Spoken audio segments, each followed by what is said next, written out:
Hello guys, once again welcome back to my YouTube channel. I'm your host Larry, and if you're watching me for the first time, remember to like, subscribe, comment and share my videos. And to my returning subscribers, I want you to know that you're loved. And greetings to my Caribbean friends, families, brothers and sisters. So in today's video, I have this video lined up for you about an angry Jamaican woman sending out a strong warning message to the leaders and the rulers of Jamaica to what they are doing to Jamaica and the Jamaicans. So kindly watch this video and then I'll be back with more comments. Diaspora, I need to speak on the true rulers of Jamaica.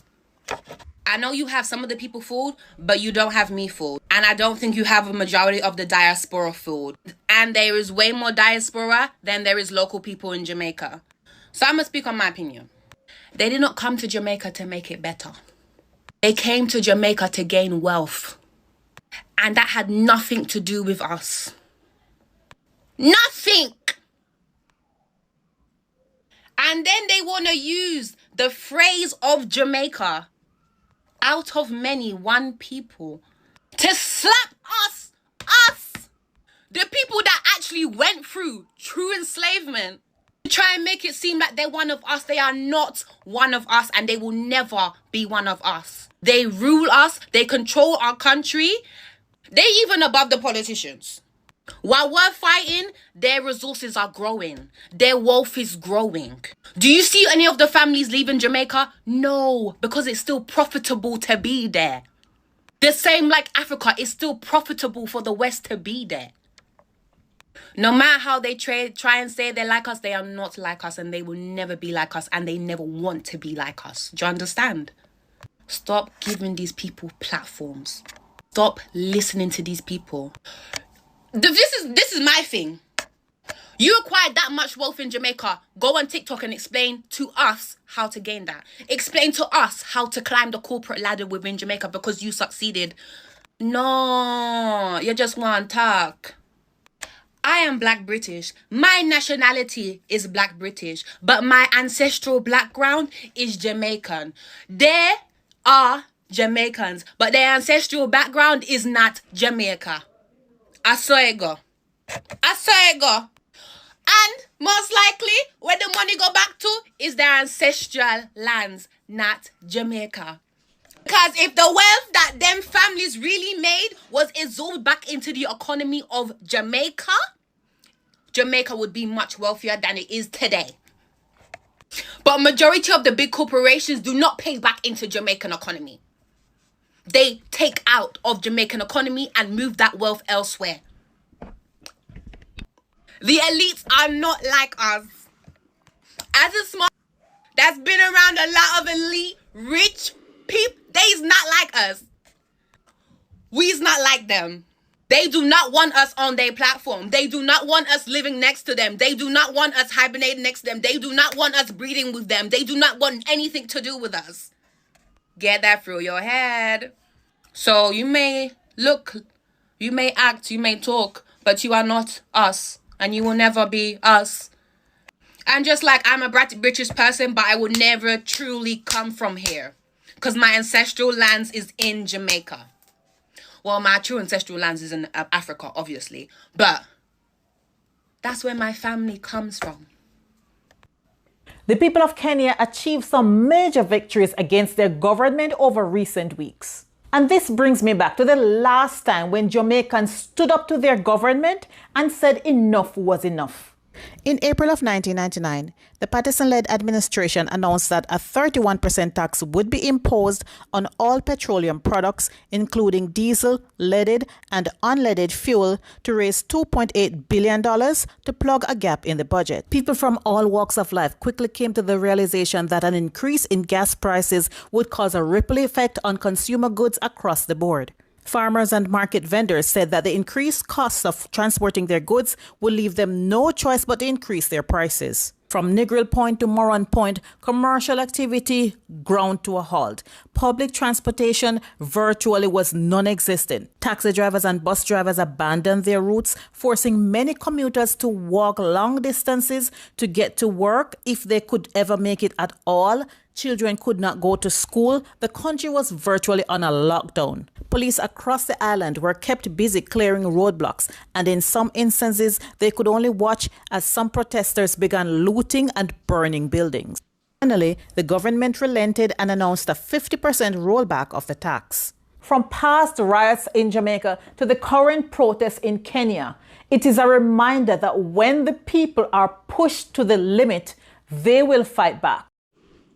So guys, welcome back once again. I think clearly we can clearly from the message that this woman has sent to the PM of Jamaica, and that goes to other African leaders.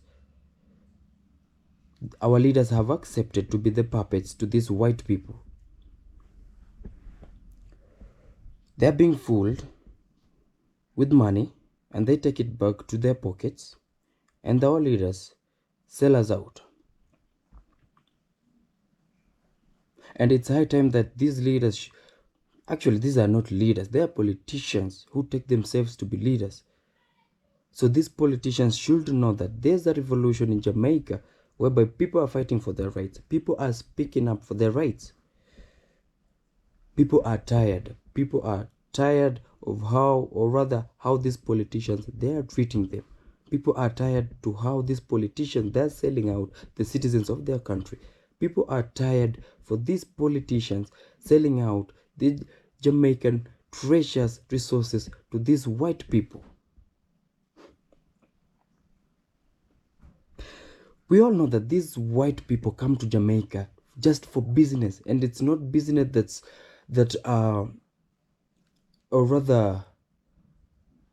improves Jamaica. It's for their own good. It's for their own benefit. They come to Jamaica, they do business, source out this money, source out these resources, and then go with it, or rather take it back to their own country, living in Jamaica with nothing. These leaders, our leaders, together with these whites, they are taking advantage of Jamaica and Africa. And it's high time they know that the revolution has begun. They're using these resources to enrich themselves. They're using these chances, very corrupt politicians, using these to benefit themselves. They give their lives, their families are very luxurious lives, living out the Jamaicans and the Africans, living out the citizens of the country to suffer. We've clearly, or rather in my previous videos, we've seen, or rather I talked about the Chinese taking the public beaches and turning them to private beaches. Those beaches don't belong to you, they belong to the Jamaicans. And why are these Chinese people and the whites taking them and turning them into private beaches? It's because of these government politicians, corrupt government. They are selling out Jamaicans' public beaches to the Chinese. That's not right. And then we've also seen our leaders, not leaders, but politicians. We've seen these individuals getting into politicians in Jamaica and in Africa with the dual citizenship. So the thing is, if they are doing this with the foreign citizenship, how about when they acquire one of Jamaican country with the dual citizenship? This person will take, or rather will sell, most of Jamaica's resources to the whites and to the foreigners, to the yellows. Jamaica, vote for somebody you know well, vote for somebody you trust in, vote for somebody you know has the qualities of a leader and not just a politician.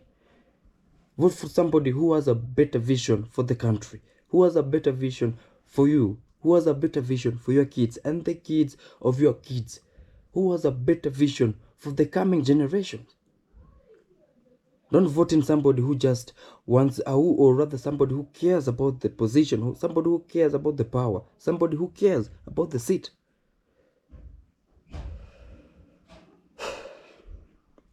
These politicians don't really care about Jamaica. These politicians don't really care about Africa. These politicians don't really care about our country. They don't. So guys,